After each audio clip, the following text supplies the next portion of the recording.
All right, so here we have it. Good morning, Cheney family and Cheney community. We want to welcome you to another edition of Summer Scholars, Cheney Summer Scholar Series. And so I'm really excited this morning about our panelists. And we're going to talk about the need for Blacks and other underserved minorities in STEM field, right? Because STEM is really the future. And we want to talk about that this morning and give you some insight and really discuss and answer any particular questions that you may have about what STEM is and the necessity of people of color in STEM careers. And so I want to go counterclockwise with our guests. So our first guest is Dr. Chateau Ashford Hanson, and I'm going to let Dr. Hansard tell us a little bit about herself. Awesome. Welcome. Good morning. Good afternoon on the East Coast. I'm here in the Central Standard Time region, so it's still morning technically. Dr. Ashford Hanson, and I have had the privilege to have worked in the STEM field since 2000.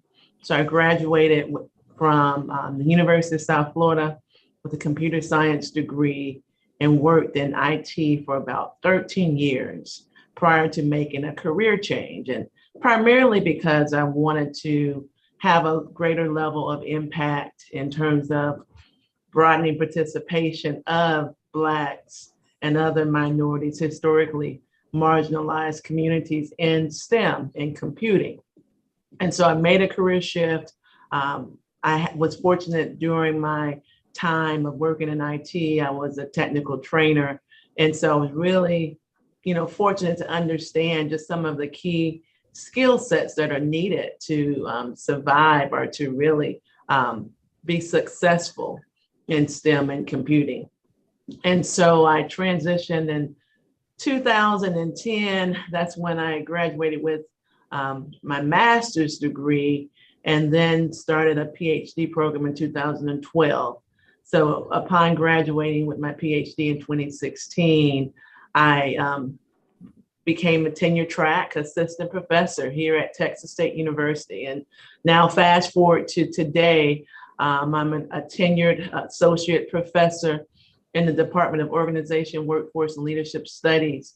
And a key part of my story is that in high school, when I was in vocational education, I was told I was not college material.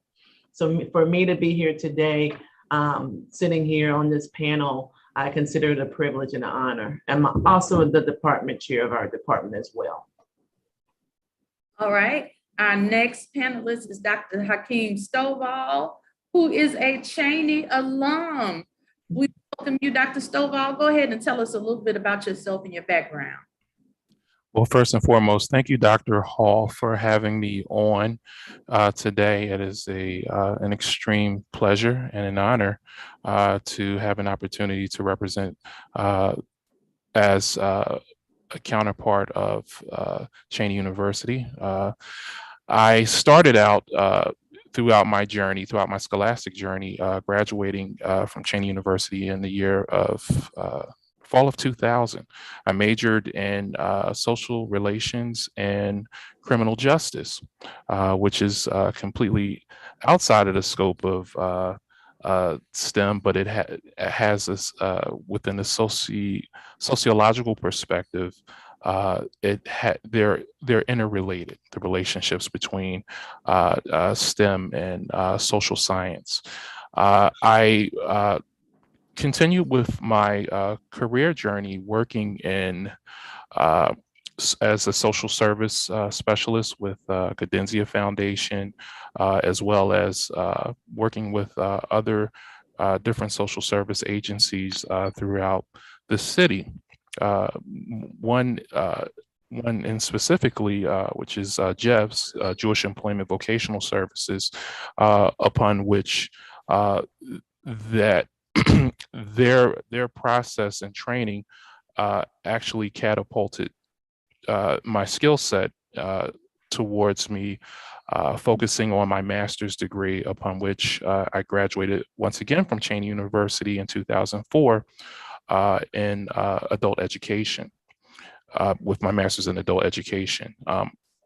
Using that expertise and that skill set that I acquired throughout my life course perspective, it has given me the opportunity to focus my employ through DC government, upon which I work within two different levels of the criminal justice perspective, focusing on different programs to help rehabilitate incarcerated individuals, specifically youth, towards trying to transition to focus on recidivism prevention and advancing themselves into different career perspectives that will help to throughout the mentorship process to help them exceed expectations and exceed the concept of the recidivism process as we know it today, as other individuals being reincarcerated throughout the system, not having that proper mentorship, that proper system in place in order to help them break that particular cycle.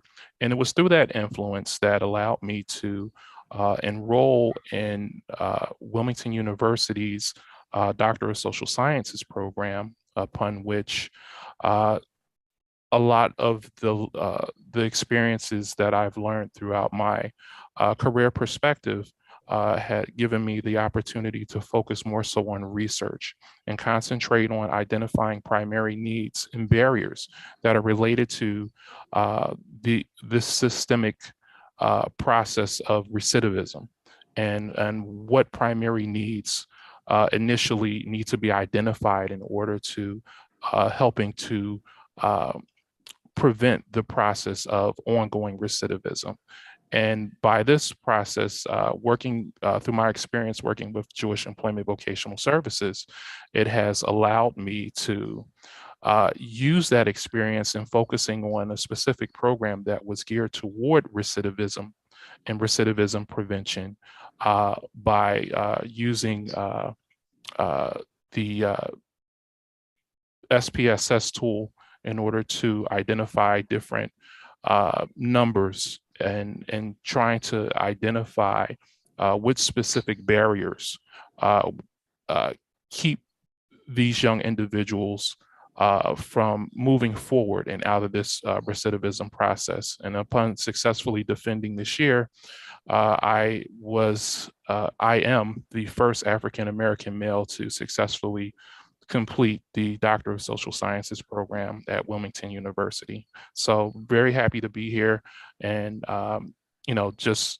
through working throughout this process should give a lot of young individuals an example of someone who has gone through various hurdles, various processes in order to fulfill a goal in mind of which I had, which was to fulfill this degree and also go through the process of, just understanding the scope of study. Thank you, Dr. Stovall. And last but definitely not least, my brother from another mother, Dr. Adiega, the chair of Natural and Applied Sciences here at Cheney University. Dr. Adiega, would you please do us the honor of telling us a little bit about yourself? And we got to keep it brief so we can keep it pushing. Yeah, okay. I'm so sorry. I'm so sorry for coming late. I had to end my class early, so I was teaching. And so I do apologize for that. And Dr. Hall, you being someone that I respect a lot, I had to wear a special shirt for you because I don't come to work dressed like this, I'm always so dressed down. I'm trying to remember that I have a meeting today. Please dress okay. So I'm here. So it's so nice to see everyone. So again, now I'm Dr. Adiega. I've been at Cheney now for 18 years. So I started my 19th year in January. Prior to that, I was at A&T and Bennett College before leaving the North Carolina area to come here. So I'm a chemist by training, inorganic to be specific.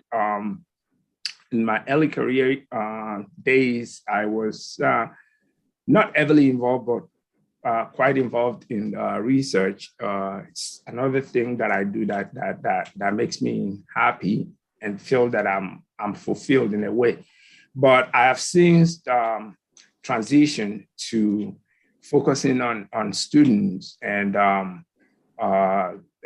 specifically going after educational type grants rather than research grants, because sometimes you just have to evaluate where you are and what the immediate needs are. So I realized when I joined Cheney that the immediate need was to bring in, to strengthen our educational programs. And one of the ways by which I think back then too, our enrollment was okay compared to now where, our enrollment is kind of low. So I've had to kind of rethink and see what exactly I could do to make sure to bring that up. So as a result, I've been going after different educational type grants, and we've been successful quite a bit.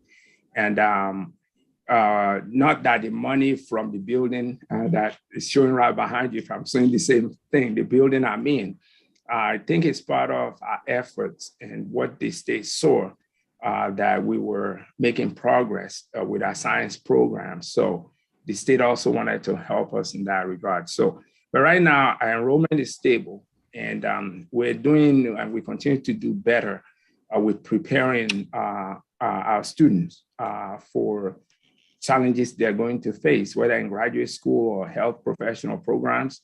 So, and so far, so good. So far, so good. There's still a lot of work to be done when it comes to preparing minority students for, future challenges, but we've got to start somewhere. So I'm pretty pleased with our progress, but there's a lot of work to be done.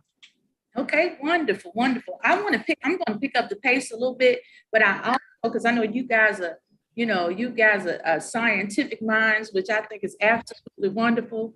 But I also want to make sure that, if we have any sort of novice viewers who don't really understand what STEM is, maybe some parents who are interested in sending their child to Cheney or some other wonderful HBCU, or they want to send them to a wonderful Texas State University. We don't know.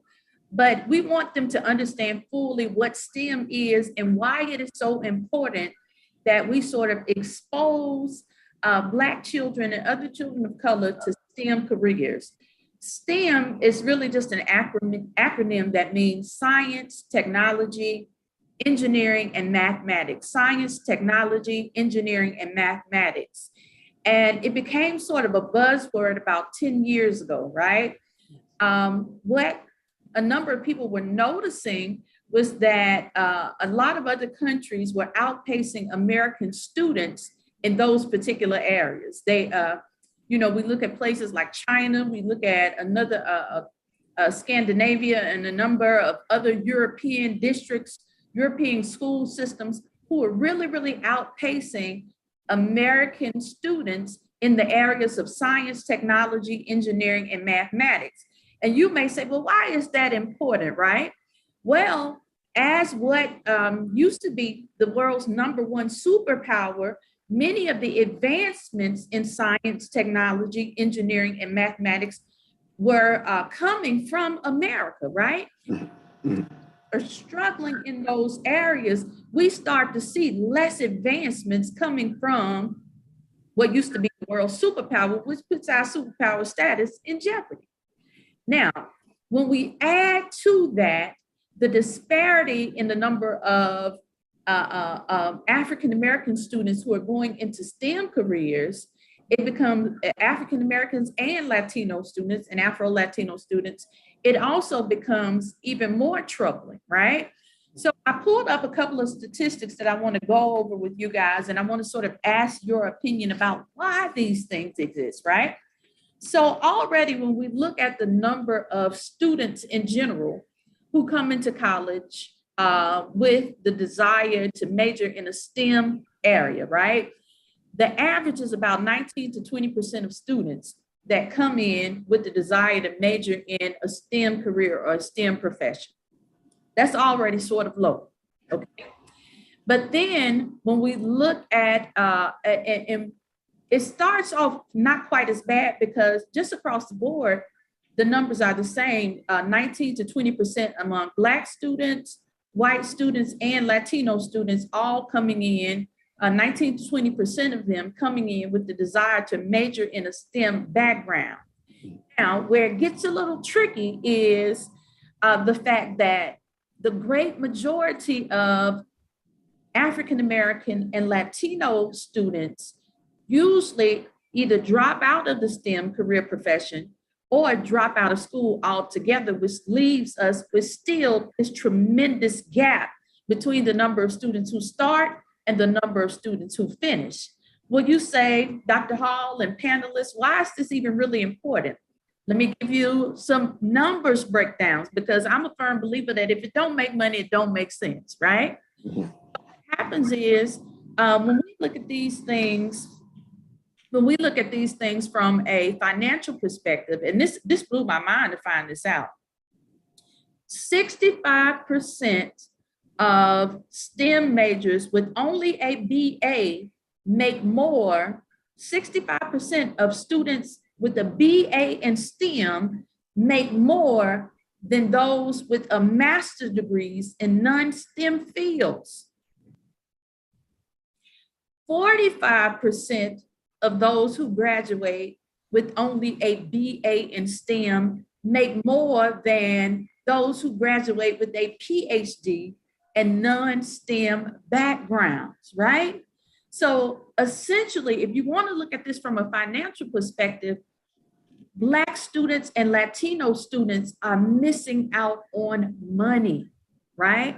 Because we're talking about the ability to have some sort of financial independence. And we're missing out on that by not going into many of these STEM professions. So I want to pose, to my panelists, why do we think that this is happening? Why do you think that Black and Latino students, in as brief as you can answer it, why do you think that Black and Latino students are not going into STEM fields? Can I go first, Dr. Hall? It doesn't matter. Anybody who wants to pick up the ball. Well, I feel well, first it starts out, I believe that there's inequities coming from, I guess, individuals have to be influenced in order to lean towards this particular field. And I believe that because of the fact that when you talk about individuals of color who live in poor socioeconomic displacement in relationship to privileged individuals, let's say white folks per se,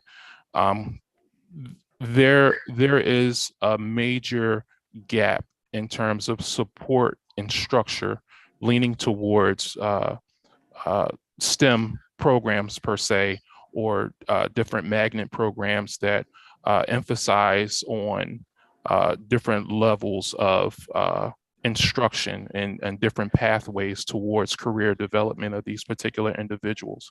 So much to the point where the passion is lost in most perspectives. And then also, because you're talking about, socioeconomic displacement of certain individuals, that this displacement can also lead towards instability in managing courses, as well as trying to maintain, life outside of school.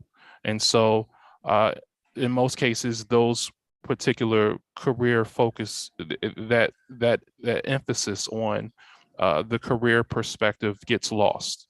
And so, through that particular lens, because of these particular inequities and these particular barriers that are related towards goal attainment, these, issues come into play where there's a disruption in the flow and the continuity of the development of our classified individual people, people of identified through color. That's my perspective on it.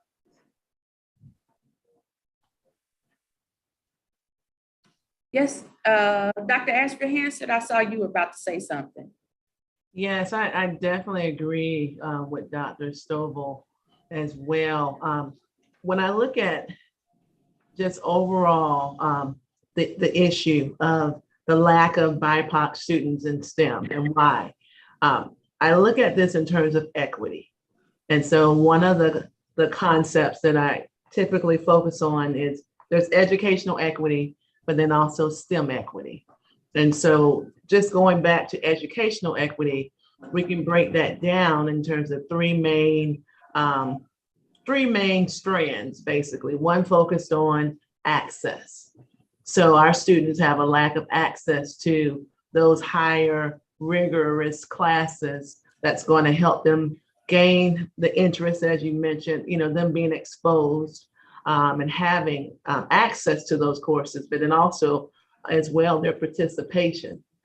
So there's a lack of access in the schools, but then also participation. And some of this has to do with also influence of guidance counselors, teachers, peers. There's a number of factors that influence their decisions to want to enroll in those classes and participate. And then the final is outcomes in terms of being able to be successful in those classes. So they may be in a STEM related class, but are they being cultivated, and do they have access to the resources to help them be successful? But then also in terms of gaining their interests as well, I've seen even when they have access to the classes, sometimes our students don't want to go into those fields. And I think it's because of, as we look at the environments and the influence of these teachers and guidance counselors, in some ways they're being steered away from those fields, as well as we look at the biases that we have still in place today, that they may not see themselves actually as a STEM major as well. And so I think there's a number of factors that go into it. And I just wanted to also highlight, though, as we know, and I'm so appreciative to be on this panel, because we know the research also shows us that HBCUs are the top producers of STEM, yes, of our students in STEM. And so we definitely need to have more influence by our universities doing outreach in the community and working with students and engaging them at an early age to be able to increase their interest and their access to STEM. Before I move on to Dr. Adiega, I want to go back to something that you said that I think is really, really important, right? You mentioned at the beginning how, and I just think it's a testament to what you're saying, right? You mentioned at the beginning how you even had a interaction with a teacher or someone who told you that you weren't college material, right? Yes. So what happens is that we have to understand that everybody has different types of intelligences, right? And I think that not enough is being taught within the context of our secondary educational system, right? To understand and recognize who our students are so that we have the ability to help steer them in particular directions. Because let's say, for instance, you may have a student who is really, really good in the science or STEM backgrounds, but doesn't necessarily like the humanities, right? Mm-hmm. Because their grades are not that great in the humanities, somebody may say to them, well, you're not really college material, or just because you're good in science, because see, college is more than science. Where what needs to happen is we have to find out who our students are. And I think that, and I don't want to make this the job of the teachers, but it also becomes the jobs of parents, because I like to say that parents are co-laborers in the educational process. A lot of times we see a lot of finger pointing at the teacher, but parents spend more time with their children than anybody. And so you have to recognize who your child is. And so when we look at this statistically, Because what you were saying, Dr. Ashford Hanson, I think is extremely important because it goes into this sort of racist diatribe a lot of times that is launched against African American people and Latino people. And you say somebody watching may say, well, what does that have to do with the lack of them going into STEM, Dr. Hall? Well, the whole notion that Blacks and Latinos aren't good at math. Mm-hmm. So what happens is a lot of times you find maybe guidance counselors and other teachers who steer them away by saying things like, I don't know about that because that's going to be kind of hard for you, right? Even those words are seeds, and seeds become what? Thoughts, and thoughts become the way that we live our life because they shape our perceptions of who we are and what it is that we'll do.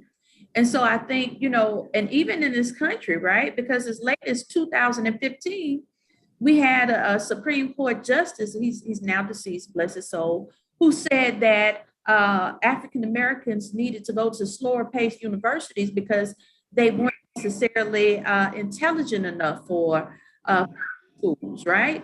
And so when you think of this sort of dialogue or diatribe, right, that is being spewed even by people in positions of power about the abilities or lack thereof of African American and Latino students, is it any wonder that we don't see them going into those fields?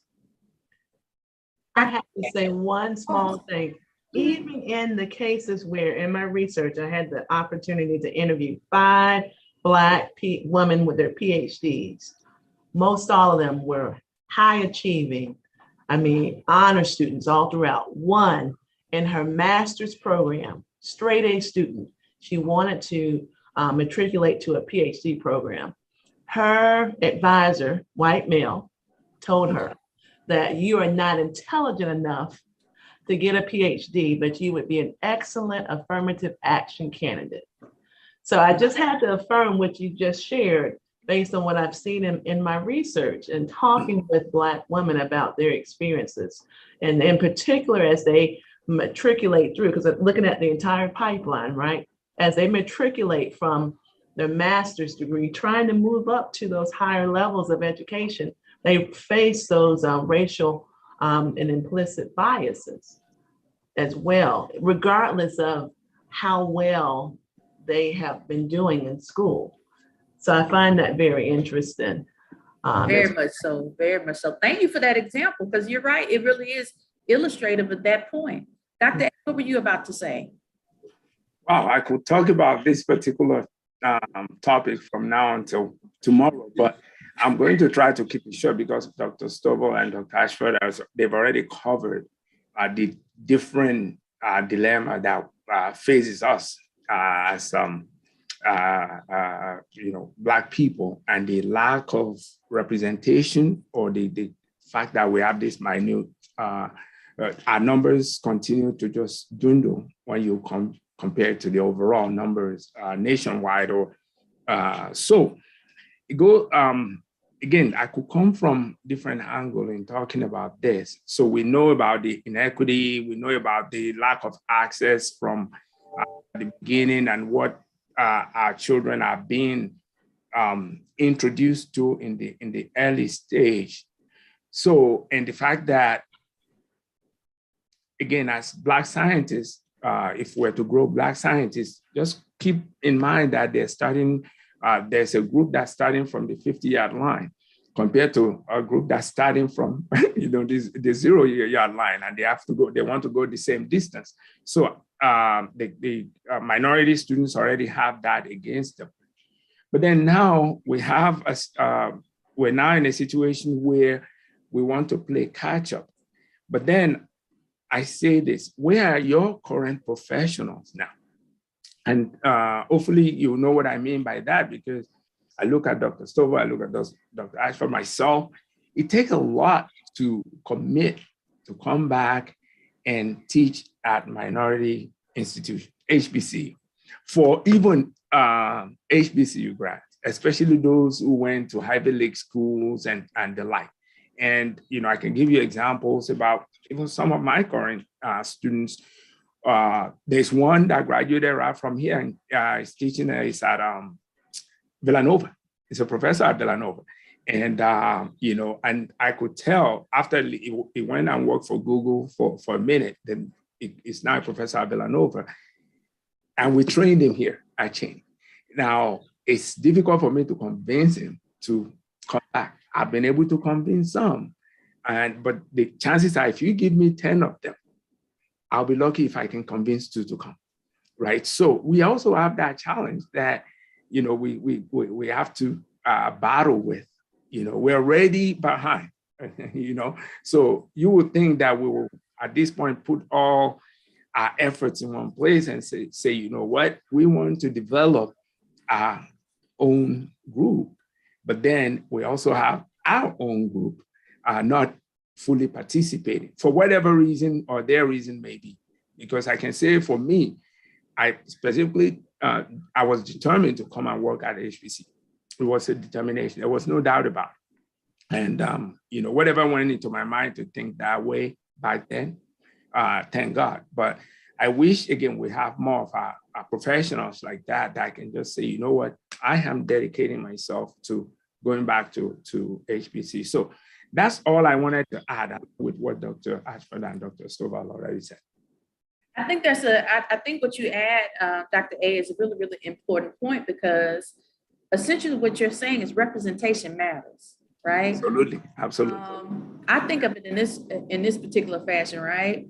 A lot of times, in order for people to think they can be it, they need to see it, right? Yep. And especially when we talk about this generation of young people, they are very much a visual culture, right? Yeah. Are to technology. They're very much a visual culture. And in order for them to believe that a thing is possible, they have to see it, right? Yes. For example, I'll tell you the difference, right? And not that we were that much special, but we didn't have things like social media, right? I maybe tell them today's my birthday. Okay. Happy birthday. Happy birthday. But when I decided when I was in the 10th grade that 11th grade, I decided I wanted to be a college professor. Did I know any college professors? Mm-hmm. I only knew one other person that went to college, and that was my big sister, right? She, my older sister went and graduated, but she went to a PWI, right? And we took a field trip to the AUC the summer after my junior year. And I said, I'm going to be a professor here, right? You know what, just spoke it. And 10 years later, I was a professor at Morris Brown College, and an adjunct professor at Morris Brown College in the AUC, right? And what happened was, even that exposure, I didn't get to see per se someone that was a mirror representation of me, yes. But that exposure was enough to make me think that it was possible, right? So where am I going with this? A lot of times what is happening to our babies, in particular, Black and Latino students, with their sort of shortchanging what the future could look like for them, has to do with a lack of exposure. Right. We've got to start exposing them to other career options and to other things. And so a lot of times that we're picking up where homes have left off, right? And, because you'll have parents, well, I didn't know, right? Or I didn't know, I never thought about that, even though everything is at the touch of your fingertips nowadays, right? But what happens is I think that on our campuses, be they HBCUs or be they PWIs, I think that those who are in the STEM professions, right, and others who are knowledgeable of STEM have to make it their business to expose our students to the possibilities. I think that is of the utmost importance. We have to expose them to the possibilities. And we also have to let them know, right, that because, now there's this whole narrative that college is not worth the money and you don't have to go to college. I'm sure y'all have been hearing those crazy things, right? But I always say the same thing, and that is by virtue of the fact that most African Americans and Latinos don't have businesses or wealth to hand down to their children, education becomes the last vestige of opportunity to open the door for us to get to where we want to be.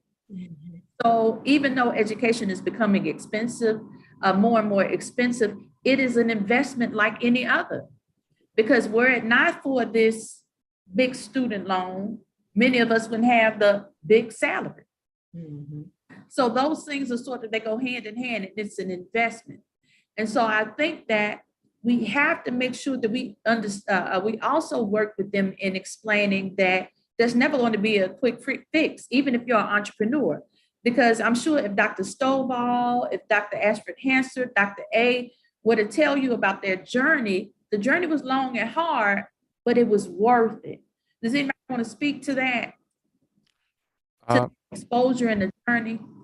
Yeah, I would like to start off, and actually my my career path actually with my current career positioning of which I'm working presently now. I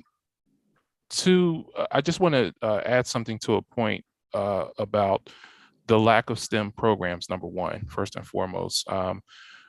When I was a teenager, there were different programs that were geared in the city of Philadelphia towards young African American males, young Latino individuals. There used to be S.T.E.M.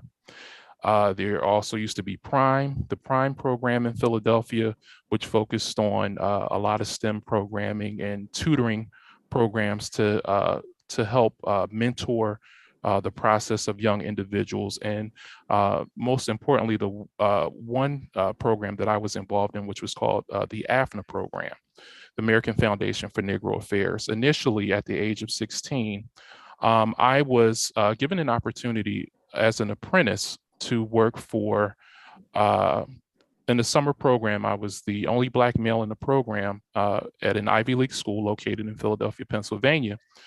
And the process took me to go work, to sit through a lab.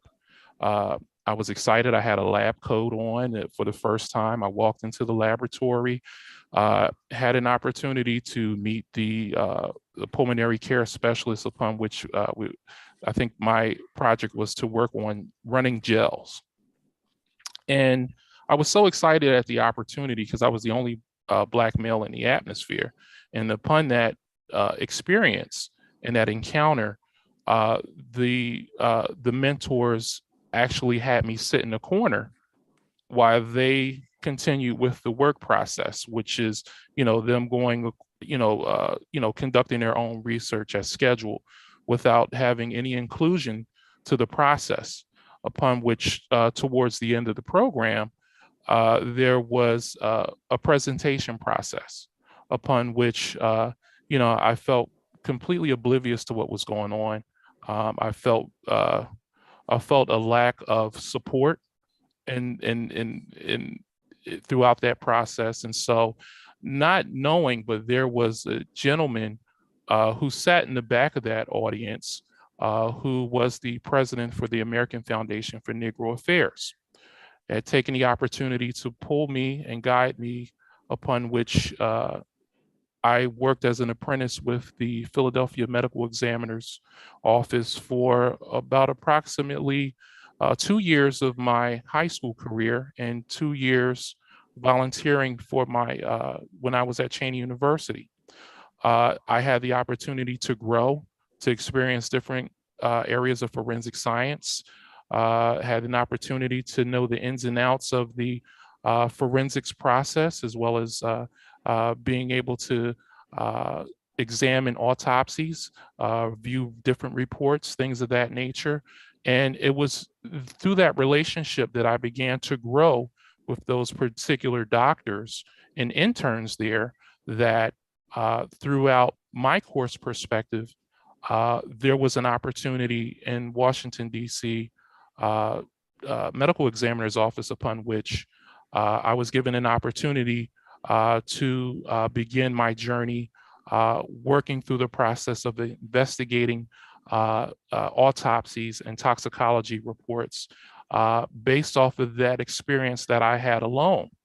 And not only was it significant that I had the opportunity to have that experience, but the intern that I worked under is now actually the chief medical examiner of Washington, D.C., upon which he was understanding about the passion that I had when working within that particular field. So much so that based off of my defense and my dissertation and my presentation and my experience and knowledge of working within that particular field gave me the opportunity to showcase my abilities, upon which I make presentations amongst medical staff on sociological perspectives within that lens that they may not be able to uncover in reference to the decedent cases that we explore when autopsies and toxicology reports are performed. And so, coming to full circle, mentorship, when we talk about mentorship and the accountability of different programs and the influence that it has on various individuals through a perspective of youth going into adulthood is, I feel, is very imperative, especially if you want to try to replicate the process. And so, by using my experiences as an example should pretty much set the tone in terms of just trying to have a snapshot view of what blueprint needs to take precedent in terms of growth and development of different individuals who are focused within this particular field. Thank you. Thank you. Thank you. Dr. Chateau, did you want to add to that? What do you think we could do in terms of exposure for our students? Yes, I think as well, to add to what's already been shared, and there's a point that I've been mulling over in my mind that you made around this emphasis of not needing a college degree or not needing education. And I mentioned before that I'm a product of vocational education. My PhD is in career and workforce education, or career and technical education, basically same thing. And there's some literature that talks about how vocational education, which was more the historic name, has historically been a dumping ground for low income Black and minority students. And so there's a big push now for our students to become certified in different trades. And I think it's great, especially when it's coupled with dual enrollment towards a community college degree, associate's degree, and then also a bachelor's degree. Not everyone would agree, because of some of the factors that you mentioned, but I see it as a tactic personally to dissuade our students from entering into college and then just settling and stopping with the vocational degree. Not that you can't make money in certain trades. You can't, certain trades, you mentioned, apprenticeship programs and that type of thing, they can be very lucrative. But what I'm concerned about, exposure, going back to tying that in, is as we look at the workforce of the future and automation, are we being mindful that those jobs today that are more technical in nature, that will they be prepared for the automated workforce of the future? Will they then have to be upskilled as well, which I understand the college degree doesn't always prepare you for all of those aspects of those higher level skilled jobs, but it's just something to ponder, and are we giving our students the right level of exposure? So a lot of programs today are focused on tech skills, digital skills, and everyone needs that regardless of the field that you're going into, because you have a lot of non-STEM degree individuals that are going into the STEM workforce because there are those applied STEM skills and knowledge that everyone needs to know. But I think as well that it's important for students, and the literature supports it, to have early exposure as early as elementary school, particularly before they enter into middle school. We know that before promotion to the 9th grade across most all states, there is a career interest survey that most of our students take. In Texas, it's the STEM endorsements. In Florida, it's the EPEP, the electronic personal education planner. So in your state, it's something different, but they have to choose, take the survey and choose which pathway they're going to enter into before entry into high school. But by the time they're into middle school, it's too late, a lot of times, to make sure that they, in addition to their desires, their aspirations, that they have exposure in and also experience in the coursework that's going to help them to be successful to enter into those classes in high school. For me, I was in vocational education in high school, and I was basically being trained to be an administrative assistant. Somehow I got exposed to the National Society of Black Engineers because I said I want to be a computer engineer with just typewriting experience. And that guidance counselor who told me I wasn't college material, probably because I was in this vocational education program, and even though I had applied to the Vocational Gold Seal program in Florida, which gave CTE students scholarships to go into the college pathway, she still didn't think I was college material. And so I share those points to say that we definitely need to ensure that we're advocating for our students early on, and getting engaged early in the pipeline, in the elementary, early middle school timeframe, to really begin to move the needle in terms of them having increased representation in 2 STEM degrees. Dr. A, did you want to add to that, or you? Sure. Let me just add something, because the points the 2 docs have made is extremely important. It's extremely important. So I will come from this angle then to say, what are you and I prepared to do? Because again, we know what our shortfalls or shortcomings, or we know what our problems are. What are we willing to do? And I wanted to pick up on Dr. Stowell's experience. That is still going on. And that is why, again, for me, and I'll continue to share this with my colleagues at other institutions, it just doesn't, I don't know when we'll get there, maybe after I'm dead, but someday we will get there. We'll get to a point where we can look at a PWI and an HBCU and say, hey, they are the same level. I don't know if we'll ever get there. Okay, fine. So I'm going to, and some people may crave me for this. It's not that I lack confidence in anything. That's far from it. But then, what can I do then if I'm always here and the PWIs are here? Can I do something to at least elevate myself, my institution, my students a little bit? Which is why we go into partnerships. And I continue to tell my colleagues, whenever I have the opportunity to tell them, to say the partnership we make with these institutions, they're important, because again, places like that are where they have a ton of graduate students doing research work and whatnot. And places like ours is where we teach to death. Like I'm about to go doing again. And after teaching 3, 4, 5 courses in a day, what sort of research can you do? And how can you catch up? So if that is the case, or when that is the case, can we now have a partnership whereby we are sending some of our students with supervision, with adequate engagement, so that they don't experience what Dr. Stovall experienced? I mean, I'm sure that was way back then, because I have 5 of our students working at UPenn this summer, okay? One was just here on Friday to talk to me. I talked to them over the phone, and things we use now to do. Once we send them off, we let them know, when you come back, come and give a presentation. But what are they experiencing over there? Are they engaged? Are they being taught what we send them to be taught?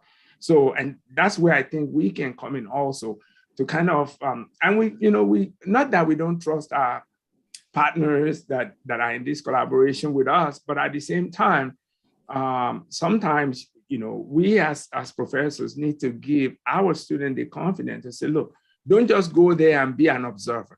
I sent you there to be a participant, and and the like. So, and that will go a long way in the journey. But yes, sometimes some of our students, they better not be a student that I train, because when I train you to go anywhere, I'm already drilling it in your head. I'm sending you there to be a participant. You're not a second class anything to anyone over there. And our students need to continue to hear that.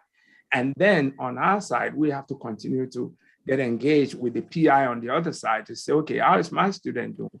Are they doing what they're supposed to do? Do I need to get involved in? So that's just all I wanted to have.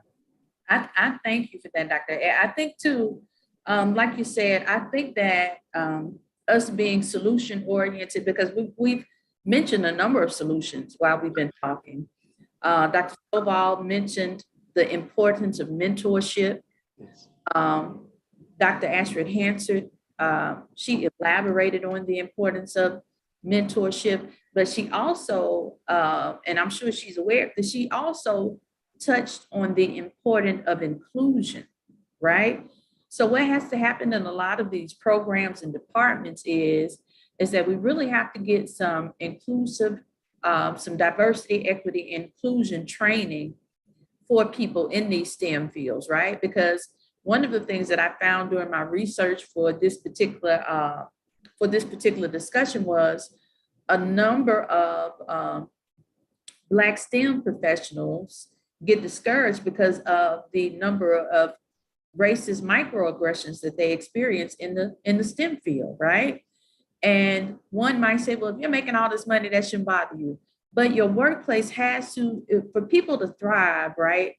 They have to feel included. I remember, I think it was, on Juneteenth, I went to hear Dr. Eddie Glaude speak at the Botanical Garden here, and he said something that I thought was extremely powerful, right?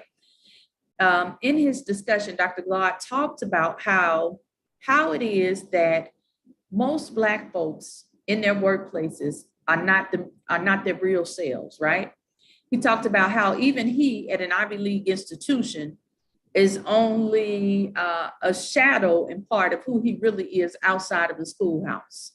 And that is because as Africans, diasporic Africans, many times we're not made to feel comfortable. And what happens in these environments where we're not comfortable is that the world didn't really get our genius, right? So if I am, let's say that I'm Dr. Hall and I'm working in this environment where I'm constantly feeling these microaggressions toward me as a woman of color and as a woman in a STEM profession where it's usually white male dominated, then there are a lot of ideas, there are a lot of ingenious inventions that I probably won't share with my colleagues because I don't feel a part of, right?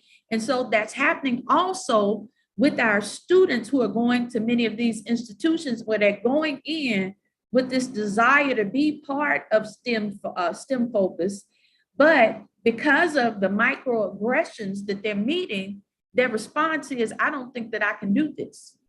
I don't think that I'm prepared for this, right? Because if we look at it, most of the inventions in America, when we talk about technology and science, have come from the minds of African-American people. So to think that African-American folks are not good at math and to think that only this particular culture of people are good in STEM focuses is a very, very big misnomer, right? And it's also very, very hurtful to us because unfortunately, many of our students believe these things. So we got to get to a place where we expose them. And even if that means that you fell a course a couple of times, if it is your passion, you have to go after it. I, as someone who had a passion in English literature, I had the hardest time with the history of the English language because in there we were learning Latin and German and all of this stuff, right? And I had the most difficult time. I think I passed the class on the third time. And I'm a brilliant chick, I'll say it. So, but what happens is that I had a really difficult time with that particular class. But in my mind, I had to make up that failure meant the first attempt in learning, right? And so we too often, we've not done a good job in preparing our students for the future because they think failure means a course change. It just means you're taking a little bit longer to get to the destination where you desire to be. and that's okay. So I think, so all of you all have made some wonderful points, and I really love the fact that each of you is a person of color, a Black person in a STEM field with a PhD, because I think that it illustrates the point that it is possible for our students to achieve. It is possible, right? So our time is just about up. I want to ask you, I want to give you about 1 to 2 minutes to give some closing remarks to parents or students that are watching about going into the STEM career fields. And I'm going to start with Dr. Chateau. Yeah, so just overall, I'm glad you brought back up parents, because that is also a key motivator, key influencers. Parents have a huge role. What I left out of my story is that my mom was the one that went down to the school and said, my daughter's going to college. And so my mom was the one that advocated for me. And I was a first generation college grad. And so even in the event where your children may be desiring to go into different fields, it's important for you as a parent, talking to the parents, to advocate for your students, just to be present, for them to know that you're involved in your students' decision making, and that you are aware. That puts some pressure on those guidance counselors to ensure that they are providing your students with all of the opportunities and all of those different options that they have as well. And then also encouraging your students to participate in different events. And if they have a robotics day or different events, just encouraging your children to consider other things that they may not have considered before. So those would be some things I would add to our conversation. Thank you, Dr. Chateau. Dr. A, Dr. Stovall, do you have any closing parts that you want to give to our viewers? Absolutely, I can. Okay, so, well, just like in everything, the parents are usually the first step, right? We're the ones that see children, we're the one that more or less brought them to the level they are. And it starts at that very young age where for us, people of color, we have to begin to have that conversation with our kids about what they want to be, what they're thinking about, which area, so that we will be the one to help them. I'm not saying that may have been what is lacking, but you know what? It doesn't hurt to go back to the basics. Always sit with your, and that's what I've basically done with my children to, more or less, pick their brain as to what they wanted to do. So it so happened that I'm a scientist and my two kids went into science. And again, that's because I picked their brain. It's not because I forced them into it. I picked their brain about what they wanted to. Could one of them change tomorrow? Absolutely. It will be welcomed by me. But one thing is for sure is that I've been engaged in terms of picking their brain and helping them, because that's usually the first step. If we can begin to help in that regards, we'll be successful most times. Thank you, Dr. A. Dr. Stovall. Yes. Well, first and foremost, I want to say that based off of the methodology of most youth mentorship programs, I think the key component towards a goal attainment and success would be, number one, to identify a spark. And what I mean by spark is by trying to introduce new things to folks at a young age that strikes their interest. And then try to build a network of individuals who have the same interests. Get those individuals to connect together, to dream, to foster different ideas that will lead them towards a successful journey, and then align them with different programs that help to enhance and encourage those dreams. And in closing, also to use their experiences and start them at a focus of research upon which they start to investigate for themselves different areas upon which they wish to focus their skill set on in order for them to help them use that information as a tool of measure towards what is more impactful in terms of what they're learning towards what steps do they need to take in order to become successful. And that's my closing. All right. Well, I thank each of you. And I want to also offer those who are watching some parting words. I think that it's extremely important that you get tunnel vision whenever you got a goal, right? Because tunnel vision is extremely important in terms of seeing what the end result is, right?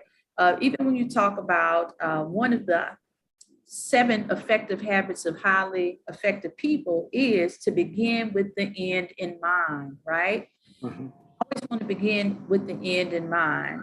And sometimes just knowing what you want your destination to be is a great start. Start thinking about how long it takes, but think about the necessity, because even when we talk about the necessity of people of color in STEM careers, you know, I've always got to look at the component of race because it's always important. Even when we talk about the number or the lack of Black scientists and Black doctors, right? Think it not by accident that there is a high mortality rate in our community. And that has a lot to do with the fact that there are a lack of people who look like us that really, really understand us, right? So when there are other people who don't necessarily look like you, and sometimes by no fault of their own, they don't understand the things that are at play that cause certain things to happen. So let's say, being even more specific, when we talk about the need to improve the mortality rate or lessen the mortality rate of Black mothers, right? Mm-hmm. We need to have more doctors who understand the needs and concerns of Black women and don't necessarily ignore them because of stereotypical beliefs that have been taught within the medical community, right? But it's going to take more Black doctors. So we talk about medicines that are given to Black people, right? Medicines that are detrimental to our bodies, but we take them thinking that they're maintenance. How different would that look if we had Black people who were Black scientists who were concerned about the effects on Black bodies? How different would those things look? So it is important that we get students of color, women, and other marginalized people to go into STEM professions, because then that helps us advance in ways that our country and in ways that the world has never seen before. So we thank each of you for joining us. And before we leave, do our guests have any social media websites or social media handles that they'd like to share with us? Because I know Dr. Chateau Hansford is also an author. So what is your social media where people can find you, Dr. Chateau? Yes, you can find me at Dr. Chateau, Shetay, on Twitter, also on LinkedIn. And then also a program where I get to work in communities with youth and organizations is Access with the Y. So at ACCEYSS. Okay. Anybody else have any of your social media handles you want to share with us? As for me, I'm on Facebook and Instagram with just my name, you know, so I won't be hard to find. I don't remember what the handle is, but I guess, you know, with my name, I think I should be found easily. Okay. I got you, Dr. A. Dr. Stovall? Yes, you can find me on LinkedIn and under Dr. Hakeem A. Stovall in the search engine. And you can also find me under Instagram at Dr. Hock, DOCTORHAK 06. All right, well, I thank each of you, and make sure that you like, share, subscribe to Cheney's YouTube page. We also want to make sure that you comment. You know, great things are happening at Cheney University, and we look forward to you joining our future discussions. As always, we thank you and have an awesome day. Thank you.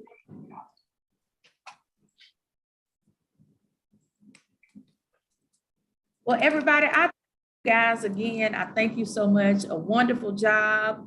I'm going to also post your social media handles to Facebook. Dr. Chateau, can I share your book on Facebook? Because don't you have a book? Not quite yet. I have a number of publications. Okay. I guess I'm speaking prophetically, Dr. Chateau. I just thought, yes. I felt that book, but it's coming. It's coming. Okay, but I'm going to share all of your you guys' social media handles on the Facebook page and under your Instagram, under the Instagram links too. So I thank you again, and you guys have an awesome day. Thank you. You too.